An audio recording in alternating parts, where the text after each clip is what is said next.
Hello there. I'm going to wait just a couple of seconds, see if anybody hops on here. I am back again for chapter 10 in the Science of Getting Rich. This book is getting really, really good. You know, I was trying to explain to a gal today how this book kind of intertwines within the Bible.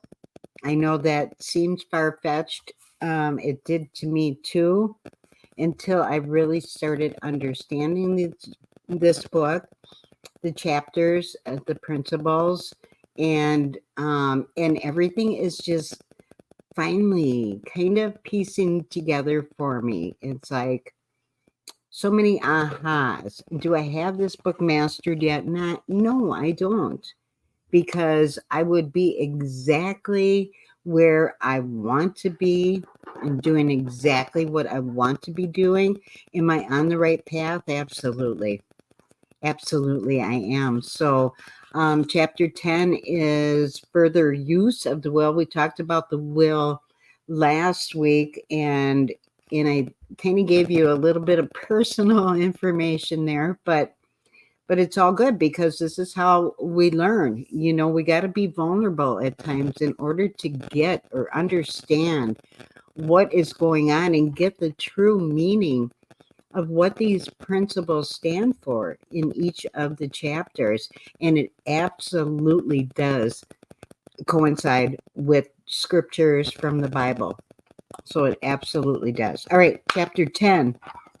I'm going to read as I always do first, and then we will talk about my perception. And please, if you have comments and you want to share with me your perceptions, I would love that. Okay. So, further use of the will. You cannot retain a true and clear vision of wealth if you are constantly turning your attention to opposing pictures, whether they be external or imagery. Do not tell of your past troubles of the financial nature. If you have had them, do not think of them at all. Do not tell of the poverty of your parents or the hardships of your early life. Do not tell, oops, I'm sorry, skipped a line there. To do any of these things is to mentally class yourself with the poor for the time being, and it will certainly check the movement of things in your direction. It will absolutely check that or stop it or push it backwards. So we need to let the dead bury their dead, as Jesus said. But poverty and all things that pertain to poverty completely behind you. You have accepted a certain theory of the universe as being correct and are resting all your hopes and happiness on its being correct. And what can you gain by giving heed to conflicting theories? Do not read religious books which tell you that the world is soon coming to an end. And do not read the writing of muckrakers and pessimistic philosophers who tell you that it's going to the devil. The world is not going to the devil, it is going to God. It is a wonderful becoming. True, there may be a good many things in existing conditions which are disagreeable, but what is the use of studying them when they are certainly passing away, and when the study of them only tends to check their passing and keep them with us? Why give time and attention to things which are being removed by the evolutionary growth, when you can hasten their removal only by promoting the evolutionary growth as far as your part of it goes? No matter how horrible it's in seeming may be the conditions in certain countries, sections, or places, you waste your time and destroy your own chances by considering them. I'm just going to make a little mark here because I want to touch on that for sure. Okay, you should interest yourself in the world becoming rich. Think of the riches Think of the riches the world is coming into instead of the poverty it is growing out of. And bear in mind that the only way in which you can assist the world in growing rich is by growing rich yourself through the creative method and not the competitive one. Give your attention wholly to riches. Ignore poverty. Whenever you think or speak of those who are poor, think and speak of them as those who are becoming rich, as those who are to be congratulated rather than pitied. Then they and others will catch the inspiration and begin to search for the way out. Because I say that you are to give your whole time and mind and thought to riches, it does not follow that you are to be sordid or mean. On the competitive, I'm sorry, I missed another line there, my bad. To become really rich is the noblest aim that you can have in life, for it includes everything else. On the competitive plane, the struggle to get rich is a godless scramble for power over other men. But when we come into the creative mind, all this is changed. All that is possible in the way of greatness and soul unfoldment, of service and lofty endeavor comes by way of getting rich. All is made possible by the use of things. If you lack for physical health, you will find that the attainment of it is conditional on you getting rich. Only those who are emancipated from financial worry and who have the means to live a carefree existence and follow hygienic practices can have and retain health. Moral and spiritual greatness is possible only to those who are above the competitive battle for existence, and only those who are becoming rich on the plane of creative thought are free from degrading influences and competition. If your heart is set on domestic happiness, remember that love flourishes best where there is refinement. A high level of thought and freedom for corrupting influences, and these are be found only where riches are attained by the exercise of creative thought without strife or rivalry. You can aim at nothing so great or noble, I repeat, as to become rich, and you must fix your attention upon the mental picture of riches, to the exclusion of all that may tend to dim or obscure the vision. You must learn to see the underlying truth in all things. You must see beneath all seemingly wrong conditions the great one life, ever moving forward toward fuller expression and more complete happiness. It is the truth that there is no such thing as poverty, and there is only wealth. Some people remain in poverty because they are ignorant of the fact that there is wealth for them. And these can best be taught by showing them the way to affluence in your own person and practice. Others are poor because they while they feel that there is a way out, they are too intellectually indulgent to put forth the mental effort necessary to find that way and by travel it. And for these, the very best thing you can do is to arouse their desire by showing them the happiness that comes from being rightly rich. Others still are poor because, while they have some notion of science, they have become so swamped and lost in the maze of metaphysical and occult theories that they do not know which road to take. They don't know. They try a mixture of many systems and fail in all of them. For these, again, the very best thing to do is to show the right way in your own person and practice. An ounce of doing things is worth a pound of theorizing. The very best thing you can do for the whole world is to make the most of yourself. You can serve God and man in no more effective way than by getting rich. That is, if you get rich by the creative method and not by the competitive one. Another thing, we assert that this book gives in detail the principles of the science of getting rich, and if that is true, you do not need to read any other book upon the subject. This may sound narrow and egotistical, but consider there is no more scientific method of computation in mathematics than by addition, subtraction, multiplication, and division. No other method is possible. There can be but one shortest distance between 2 points. There is only one way to think scientifically, and that is to think in the way that leads by the most direct and simple route to the goal. No man has yet formulated a briefer or less complex system than the one set forth herein. It has been stripped of all non-essentials.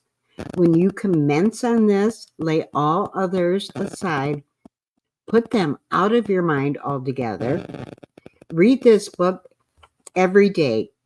Keep it with you, commit it to memory, and do not think of other systems and theories. If you do, you will begin to have doubts and to be uncertain and wavering in your thoughts, and then you will begin to make failures. And this is true. I know this firsthand. After you have made good and become rich, you may study other systems as much as you please. But until you are quite sure that you have gained what you want, do not read anything else on this line but this book, unless it be the authors mentioned in the preface. And read only the most optimistic comments in the world news, those in harmony with your picture. Also, postpone your investigations into the occult.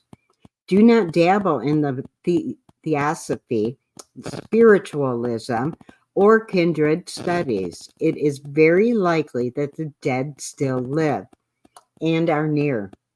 But if they are, let them alone. Mind your own business. Wherever the spirits of the dead may be, they have their own work to do and their own problems to solve, and we have no right to interfere with them. We cannot help them, and it is very doubtful whether they can help us or whether we have any right to trespass upon their time if they can. Let the dead and the hereafter alone and solve your own problem. Get rich. If you begin to mix with the occult, you will start mental cross currents, which will surely bring your hopes to shipwreck.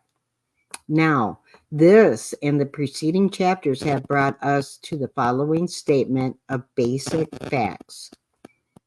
There is a thinking stuff from which all things are made, and which, in its original state, permeates, penetrates, and fills the inner spaces of the universe.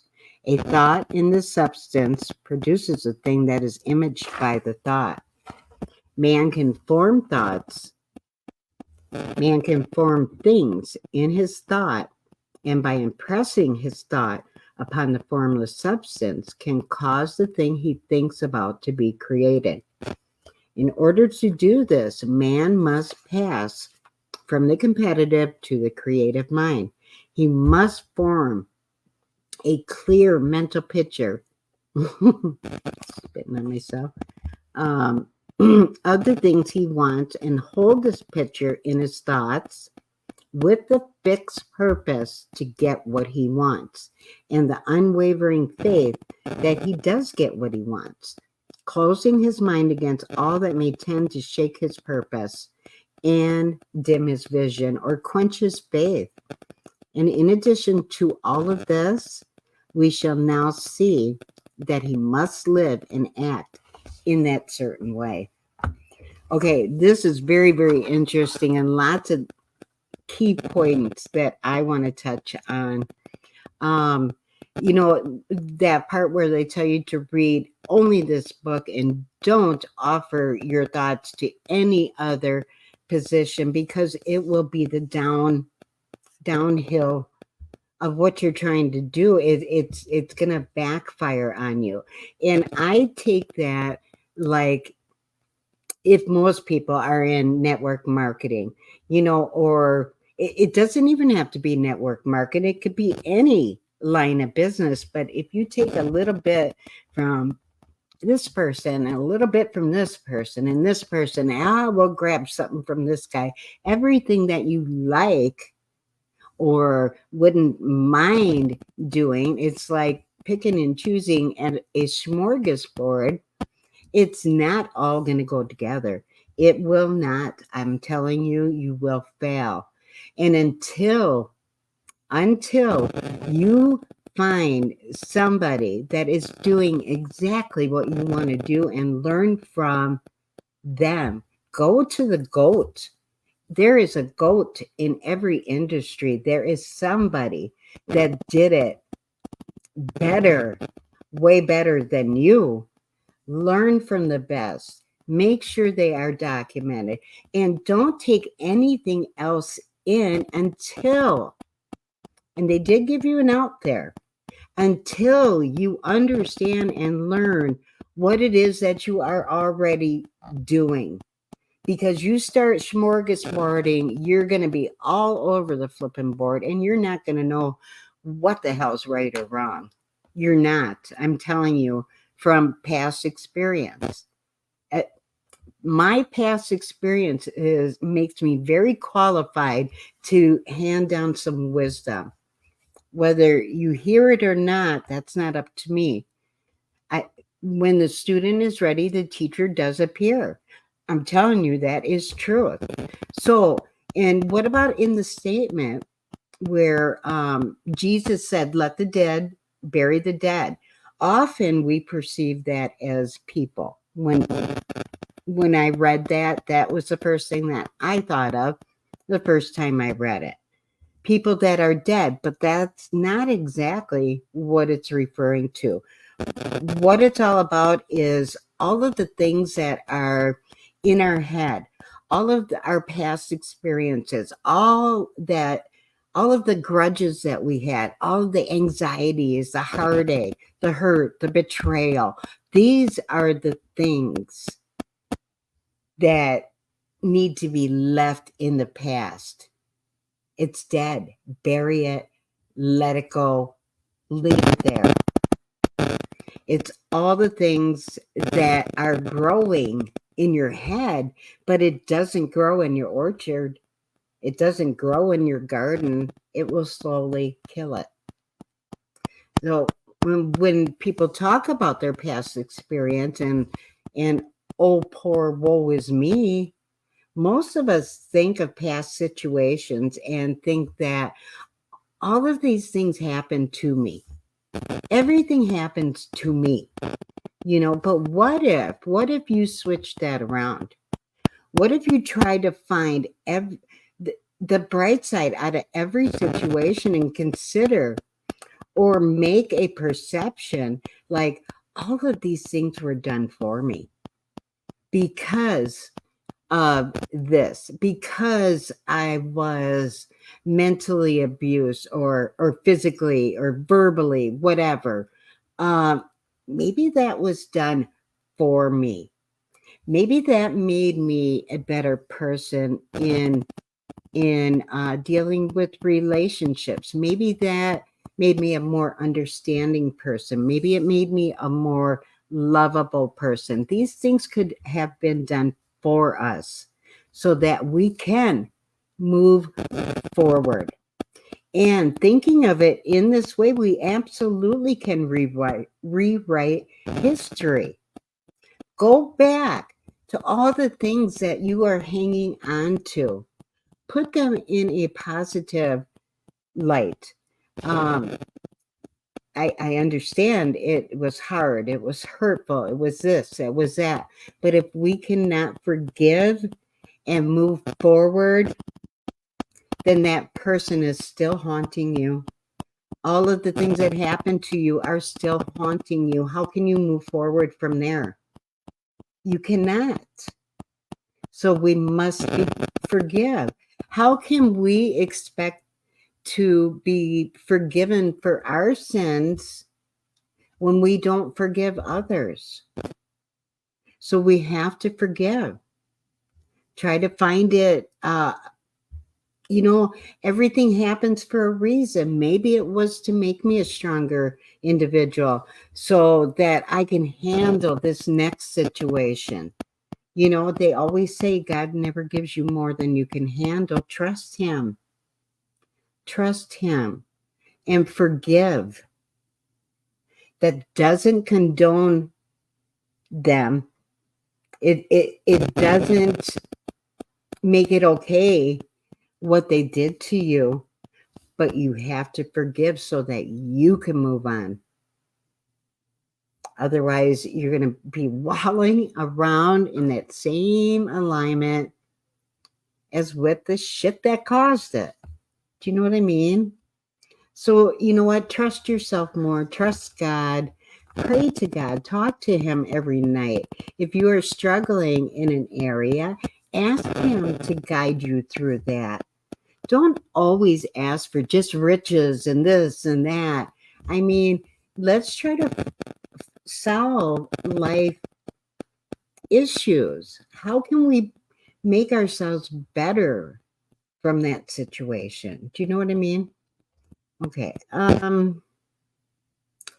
guess it's just a matter of Kaizen, trying to be just a little bit better each and every day, trying to be the best version that you can be for others. It's not competitive. We need to take others with us, all for better humanity. So I hope you got a little bit of value out of this live or the replay. Let me know what you did. I noticed that I don't really get any comments. This StreamYard has been around a long time. All you have to do is click that one time and then you're good. So please, if you want to comment, just go through that small little process. Okay. All right. You guys have a great night. Bye-bye.